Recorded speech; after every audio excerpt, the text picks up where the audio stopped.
Aston Martin DB7 Buyer's Guide. Aston Martin DB7 Vantage Convertible. The Aston Martin DB7 is still a surprisingly affordable route into luxury British GT ownership. Here's how to buy a great one. The Aston Martin DB7 has a somewhat convoluted development history. It began with the Jaguar XJ41, a planned twin-turbo all-wheel drive monster GT which would replace the XJS in the late 1980s. Once this project was scrapped under Ford on cost grounds, Jaguar still needed a solution, which was outsourced to Tour. Owner Tom Walkinshaw asked a young Ian Callum if he could transfer the styling of the XJ41 onto the existing XJS chassis in order to interest Jaguar with the end result. Jaguar management liked what it saw but wasn't prepared to pay to buy the rights from Walkinshaw, instead poaching Callum, and setting him to work on the development of what became the XK8. Meanwhile, Aston Martin, newly purchased by Ford, was looking to build an entry-level model. Tour, irked by Jaguar's refusal to proceed, offered its XJR-XX concept to Aston Martin as a ready-made proposition which could draw heavily on the Ford parts bin. The rest is history. Subject to the replacement of the Jaguar oval grille with a suitably Aston shape and the introduction of Aston's signature wing vents. Those early cars didn't just use a Jaguar design and floor pan, but also a Jaguar engine. The 3.2-litre AJ6 from the XJ40, supercharged in a similar manner to the parallel work being undertaken in Coventry for the X300 Jaguar XJR. This 3.2-litre engine developed 335 bhp, enough for a 0 to 60 time of just 5.4 seconds. Inside and out, parts from the Ford bin were joined by new trimmings, and the result was one of the most effective parts bin designs of all time. Special editions such as the Stratstone Lee and Alfred Dunhill may be more valuable owing to rarity, but the basic shape and trimming of the original are so right that Aston never really mucked about with them. The DB7 family evolved, first with the Volante convertible of 1996 and then with the V12 models of 1999. These used a V12 developed from Ford's Duratec V6 and can be identified from outside by large round indicator and driving lamp units in place of the svelte oval units of the six-cylinder car. The last of the line cars were dubbed GT, with a ducktail spoiler and more power. These are now among the most valuable DB7s today. Finally, 99 Zagato-bodied DB7s were made in 2003, these cars now mostly in the hands of ardent Aston collectors. Around 3,000 six-cylinder and 4,500 volts 12 models were built in total. By the end of production in 2003, 1 in every 3 Astons ever built was a DB7. That ubiquity has helped second-hand values for buyers. While we've left the days of the £13,000 DB7 behind, you can still find a decent coupe for under £20,000 and those prices will only go one way. Bodywork. Check the front bulkhead thoroughly, as like Jaguars of the same age there are water traps which can lead to corrosion. The double-skinned bulkhead is a structural element and corrosion here is bad news. Likewise, check the jacking points, radius arm mountings, and the rear edge of the sill where it meets the wheel arch. These areas, along with the door bottoms and the wheel arches, are areas very prone to trapped moisture and corrosion from the inside out, so it's a good idea to check thoroughly. Suspension top mounts and the area behind the dampers are worth checking too, along with the base of the rear screen, which if left untreated can allow water ingress into the cabin and boot. Finally, check all the floor pans thoroughly as they're widely known as a rot trap.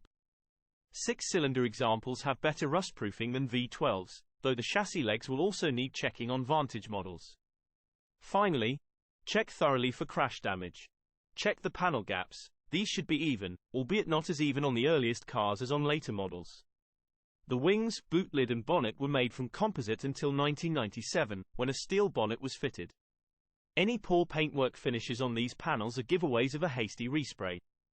Engine and transmission. Smooth, effortless power is a big part of the Aston Martin DB7 experience, so it's important to make sure the engine is in fine fettle. Engine and gearbox oil coolers can leak on the six-cylinder engine.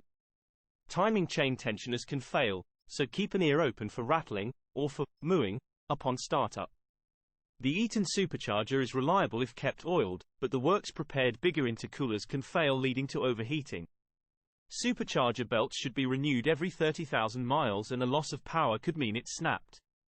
Exhaust manifolds can crack, and they're replaceable, but bear in mind there are two, one for the front 3 cylinders and one for the back 3.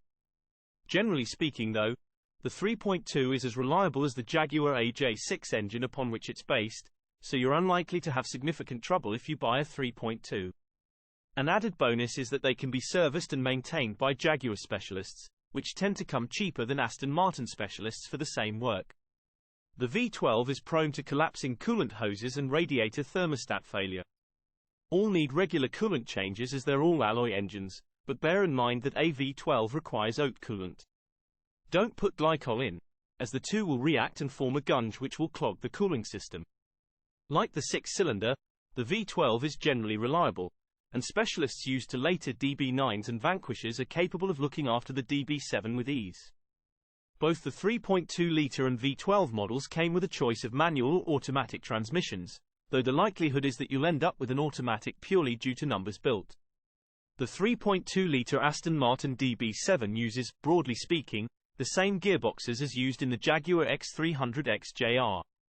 That means a Getrag 295-speed manual and a GM4 L80E 4-speed automatic.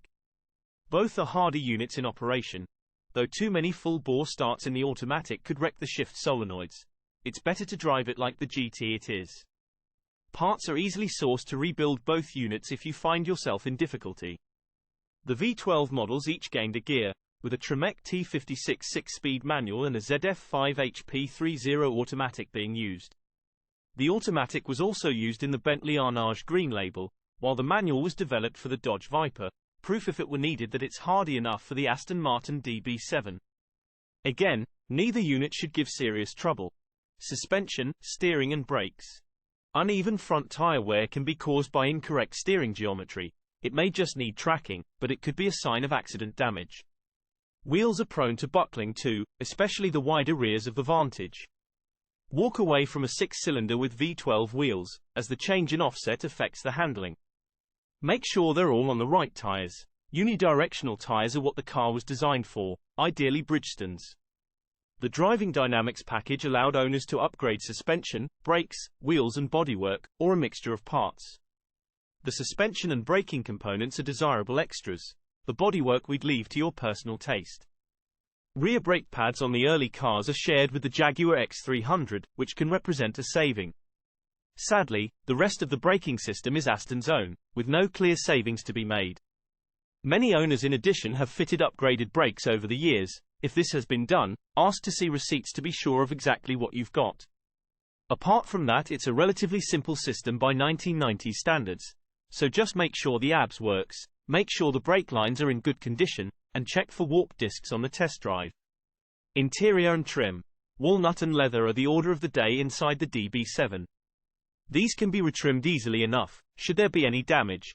Used seats are available, but you'll see a better result with an independent trimmer. Unlike many bespoke cars, much of the interior is shared with other models. The internal door releases, for instance, are from the Mazda MX-5, the window switches are from the Ford Granada, steering wheel is from the Jaguar X300, and the instrument pack is a revamped XJS unit. Air vents are shared within the Ford stable too, but while to many this smacks of cheapness, the bonus for those of us considering an Aston Martin DB7 as a modern classic is that everything is available from a cheaper source. That steering wheel, for instance, costs half as much with a Jaguar badge. The window switches can be found in every scrapyard, and there are plenty of Mazda specialists for other small bits of trim. Do your homework and shop around for the best bargains. Make sure all the toys work. Beware that cassettes will be stuck in the early radio in 5th gear. This is a design flaw and not a fault. Aircon should blow cold, windows should be prompt and quiet, and while all faults can be fixed, the cost of doing so needs to be factored into the purchase cost of the car. In the case of the aircon, this could well be an evaporator, a 21-hour job on the Vantage, and a slightly less ridiculous 12-hour job on a 6-cylinder car. Verdict. Who doesn't secretly want to be able to say, I drive an Aston Martin? It's the best badge in the business. Granted, ubiquity is eroding its mystique, but a classic Aston is still one of the coolest cars on the road. The 6-cylinder cars are sensible enough to run thanks to their Jaguar heritage, and while the V12s are cheap to buy now, they won't always stay that way. Remember, this is the car that spearheaded Aston's revolution into the market is today, and the chance to own something so pretty with that engine, for so little money, will never come around again. It must be emphasized that the DB7 is not a car to buy blind, nor is it one to buy without specialist assistance. We would always recommend trying as many DB7s as you can before you make a purchase, and ideally enlisting a specialist to inspect a car before you buy. Our pick would be a 3.2 automatic coupe, and by lucky chance this happens to be the most affordable DB7 of the lot. All for the price of a new top-spec new Ford Focus.